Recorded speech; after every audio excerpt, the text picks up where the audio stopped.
Guys ಇವತ್ತು YouTube ಅಲ್ಲಿ big update ಬಂದಿದೆ ಗೈಸ್ ಯೂಟ್ಯೂಬ್ ಸಂಬಂಧಪಟ್ಟಂಗೆ ಅದೇನಂತ ನೋಡ್ಕೊಂಡು ಬರೋಣ ಬನ್ನಿ ಗೈಸ್ ಕಳೆದ ವರ್ಷ ವೀಕ್ಷಕರು ಯೂಟ್ಯೂಬ್ ಶಾರ್ಟ್ ಅನ್ನು ಹೇಗೆ ವೀಕ್ಷಿಸುತ್ತಾರೆ ಎಂಬುದನ್ನು ಇನ್ನಷ್ಟು ನಿಖರವಾಗಿ ಅರ್ಥ ಮಾಡಿಕೊಳ್ಳಲು ಶಾರ್ಟ್ಗಳ ಪಬ್ಲಿಕ್ ಯೂಸ್ ಎಣಿಸುವ ವಿಧಾನದಲ್ಲಿ ಯೂಟ್ಯೂಬ್ ಬದಲಾವಣೆ ಮಾಡಿತು ಗೈಸ್ ಇದೀಗ ಇದೇ ಮಾನದಂಡವನ್ನು ಎಲ್ಲಾ ರೀತಿಯ ವಿಡಿಯೋಗಳಿಗೂ ಅನ್ವಯವಾಗುತ್ತದೆ ಗೈಸ್ ಈಗ ಶಾರ್ಟ್ ವಿಡಿಯೋಸ್ ಮತ್ತೆ ಲೈವ್ ವಿಡಿಯೋ ಏನಿದೆಯೋ ಅದು ಬಂದ್ಬಿಟ್ಟು ಓಪನ್ ಮಾಡ್ತಿರಂಗೆ ಯೂಸ್ ಆಡ್ ಆಗುತ್ತೆ.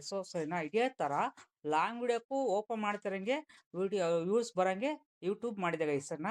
ಯಾವ ತರ ಅಂತ ನೋಡೋಣ ಬನ್ನಿ ಗೈಸರ್ನ.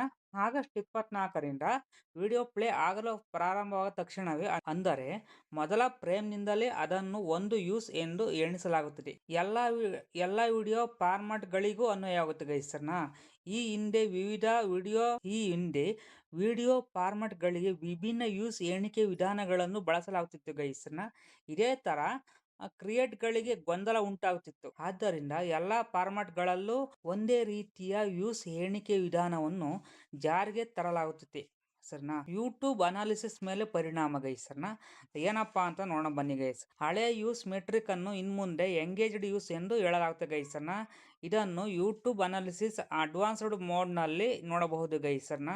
ಇದರ ಮೂಲಕ ವೀಕ್ಷಕರು ನಿಮ್ಮ ವಿಡಿಯೋವನ್ನು ಮುಂದುವರಿಸಿ ಈ ಹೊಸ ನಿಯಮವನ್ನು ಜಾಗತಿಕವಾಗಿ ಎಲ್ಲಾ ವಿಡಿಯೋ ವೀಕ್ಷಿಸಿದ್ದಾರೆ ಎಂಬುದನ್ನು ತಿಳಿಯಬಹುದು ಗೈಸರ್ನ. ಮಾನಿಟೈಸೇಷನ್ ಮೇಲೆ ಪರಿಣಾಮ ಬೀರ್ತದೆ ಇಲ್ಲವೋ ಅನ್ನೋದನ್ನು ನೋಡೋಣ ಬನ್ನಿ ಗೈಸ್. ಇಲ್ಲ, ಪರಿಣಾಮ ಬೀರಲ್ಲ ಗೈಸರ್ನ. ಈ ಹೊಸ ಯೂಸ್ ಎಣಿಕೆ ವಿಧಾನದಿಂದ ಕ್ರಿಯೇಟರ್ಗಳ ಆದಾಯ ಅಥವಾ ಯೂಟ್ಯೂಬ್ ಪಾರ್ಟ್ನರ್ ಪ್ರೋಗ್ರಾಮ್ YPP ಅರ್ಹತೆಯಲ್ಲಿ ಯಾವುದೇ ಬದಲಾವಣೆ ಇರುವುದಿಲ್ಲ ಗೈಸರ್ನ. ಕ್ರಿಯೇಟರ್ಗಳ ಆದಾಯವು ಮುಂದುವರಿದಂತೆ ಎಂಗೇಜ್ಡ್ ಶಾರ್ಟ್ ಯೂಸ್ ಮತ್ತು ಎಂಗೇಜ್ಡ್ ವಾಚ್ ಅವರ್ಗಳ ಆಧಾರದ ಮೇಲೆ ಲೆಕ್ಕ ಹಾಕಲಾಗುತ್ತದೆ ಗೈಸರ್ನ. ಈ ಮಾಹಿತಿಯನ್ನು ಯೂಟ್ಯೂಬ್ ಅನಾಲಿಸಿಸ್ ಅಡ್ವಾನ್ಸ್ ಮೋಡ್ ನಲ್ಲಿ ನೋಡಬಹುದು. ಸರಿನಾ, ಯೂಟ್ಯೂಬ್ ನಲ್ಲಿ ಅನಾಲಿಸಿಸ್ ಇಲ್ಲ, ಅಲ್ಲಿ ಅಡ್ವಾನ್ಸ್ ಮೋಡ್ ನಲ್ಲಿ ನೀವು ಚೆಕ್ ಮಾಡಬಹುದು ಗೈಸರ್ನ. YPP ಅರ್ಹತೆಯಲ್ಲಿ ಬದಲಾವಣೆ ಇಲ್ಲ ಗೈಸರ್ನ. ಯೂಟ್ಯೂಬ್ ಪಾರ್ಟ್ನರ್ ಪ್ರೋಗ್ರಾಮ್ಗೆ ಸೇರುವ ಅರ್ಹತಾ ನಿಯಮಗಳಲ್ಲಿ ಯಾವುದೇ ಬದಲಾವಣೆ ಇಲ್ಲ. ಸರಿನಾ, ಮುಂದೆ YPP ಅರ್ಹತಾ ಮಾನದಂಡಗಳಲ್ಲಿ ಯೂಸ್ ಪಬ್ಲಿಕ್ ಶಾರ್ಟ್ ಯೂಸ್ ಅನ್ನು ಕ್ವಾಲಿಫೈಡ್ ಶಾರ್ಟ್ ಯೂಸ್ ಎಂದು ಕರೆಯಲಾಗುತ್ತದೆ ಗೈಸರ್ನ.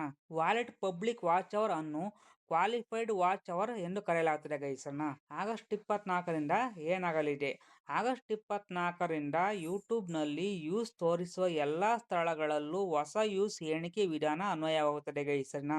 ಇದರ ಪರಿಣಾಮವಾಗಿ ಕ್ರಿಯೇಟರ್ಗಳು ತಮ್ಮ ಟೋಟಲ್ ಯೂಸ್ ಸಂಖ್ಯೆ ಹಿಂದಿಗಿಂತ ವೇಗವಾಗಿ ಹೆಚ್ಚುತ್ತಿರುವುದನ್ನು ಗಮನಿಸಬಹುದು ಗೈಸರ್ನ. ಈ ಎಲ್ಲಾ ವಿಡಿಯೋ ಫಾರ್ಮ್ಯಾಟ್ ಗಳಲ್ಲೂ ಒಂದೇ ರೀತಿಯ ಯೂಸ್ ಎಣಿಕೆ ಇರುವುದರಿಂದ ಕ್ರಿಯೇಟರ್ಗಳಿಗೆ ತಮ್ಮ ವಿಡಿಯೋಗಳ ನಿಜವಾದ ರೀಚ್ ಮತ್ತು ಎಕ್ಸ್ಪೋರ್ಸ್ ಅನ್ನು ಅರ್ಥ ಮಾಡಿಕೊಳ್ಳಲು ಸುಲಭವಾಗುತ್ತದೆ ಗೈಸರ್ನ. ಜೊತೆಗೆ ಬ್ರಾಂಡ್ ಪಾರ್ಟ್ನರ್ ಮತ್ತು ಸ್ಪಾನ್ಸರ್ಸ್ ಗಳಿಗೆ ತಮ್ಮ ಚಾನಲ್ ರೀಚ್ ಅನ್ನು ಉತ್ತಮವಾಗಿ ತೋರಿಸಲು ಸಹಾಯವಾಗುತ್ತದೆ ಗೈಸರ್ನ.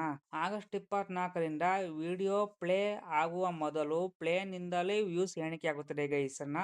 ಆಗಸ್ಟ್ 24ರಿಂದ ಸ್ಟಾರ್ಟಿಂಗ್ ವಿಡಿಯೋ ಓಪನ್ ಮಾಡ್ತಿರಂಗೆ ವ್ಯೂಸ್ ಇಮಿಡಿಯೇಟ್ಲಿ ಆಡ್ ಆಗುತ್ತೆ ಗೈಸ್. ಇಷ್ಟು ದಿನ ಬಂದ್ಬಿಟ್ಟು ಆ ತರ ಆಡ್ ಆಗ್ತಿರ್ಲಿಲ್ಲ ಗೈಸ್. ಇದೊಂದು ನಿಮಗೆ ನಾವು ಯೂಟ್ಯೂಬ್ ಕಡೆಂಟ ಒಳ್ಳೆ ಆಪರ್ಚುನಿಟಿ ಮಾಡ್ಕೊಂಡು ಕೊಟ್ಟಿದ್ದಾರೆ ಗೈಸರ್ನ. ಸೆಕೆಂಡ್ ಏನಪ್ಪಾ ಅಂತಂದ್ರೆ ನಿಮ್ಮ ಯೂಸ್ ಸಂಖ್ಯೆ ಹಿಂದಿಗಿಂತ ವೇಗವಾಗಿ ಹೆಚ್ಚಾಗಬಹುದು ಗೈಸರ್ನ. ಅಂದ್ರೆ ಇಷ್ಟು ದಿನ ಬಂದ್ಬಿಟ್ಟು ವ್ಯೂಸ್ ಬಂದ್ಬಿಟ್ಟು ನಿಮ್ಮ ವಿಡಿಯೋ ಪೂರ್ತಿ ನೋಡಿದ್ರೆ ಮಾತ್ರ ಒಂದು ಯೂಸ್ ಕೌಂಟ್ ಆಗ್ತಿತ್ತು ಗೈಸರ್ನ ಲಾಂಗ್ ವಿಡಿಯೋದಲ್ಲಿ. ಇವಾಗ ಯಾವ ತರ ಅಂತ ಅಂದ್ರೆ ಲಾಂಗ್ ವಿಡಿಯೋ ಓಪನ್ ಮಾಡ್ತಾರಂಗೆ ಇಮಿಡಿಯೇಟ್ಲಿ ಯೂಸ್ ಕೌಂಟ್ ಆಗುತ್ತೆ ಗೈಸ್. ಈ ತರ ಮಾಡಿದ್ದಾರೆ ಗೈಸರ್ನ.